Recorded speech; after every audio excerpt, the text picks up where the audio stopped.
কি রে, 10টা তো প্রায় বাজে যাচ্ছে। 10টা বাজে তো আমি কি করবো? তুই না কালকে বললি যে যাবি?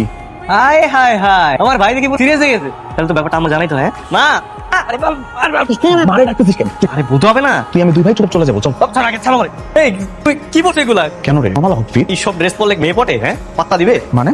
চল তোরে আমি একটা লুক দিচ্ছি, চল। না সোহান, আমি ওই ধরনের ড্রেস আপ পরবো না। তোকে পরিস নি পরবি, আমি এতে যাবো। হ্যাঁ শত আরে আমি যাবো না, এইভাবে আমার এইভাবে সুন্দর লাগতেছে, চল। এই তোরা ভিতরে কি করছিস? আসতেছি। মা, মা কই? ভাইয়া তাড়াতাড়ি বের হস না। আল্লাহ, এ কিভাবে সাজিয়েছিস ওকে? তোমার ছেলের একটা ড্যাশিং লুক দিয়ে দিল, একদম ইয়ো বুঝছো? তোদের যুগের কিছুই বুঝি না আমি। বে চল। বুঝছি। এই পাশের ওই মেয়েটা তোর গার্লফ্রেন্ড না? হ্যাঁ আমার গার্লফ্রেন্ড, আর আমার গার্লফ্রেন্ডের চাচাতো বোন, বুঝছিস? হবে না, চলে যাবো, চল। আরে হবে না মানে কি কি হইছে? কেন কি হইছে? ঠিক আর কোনো মেয়ে পাইলি না? তোর গার্লফ্রেন্ডের চাচা দেবো নি কেন? আরে বসে আছে। আসসালামু আলাইকুম ভাইয়া। ওয়ালাইকুম আসসালাম, ভালো আছো? হ্যাঁ ভাই ভালো আছি। এই গতকালকে ওনাকেই বলেছিলি?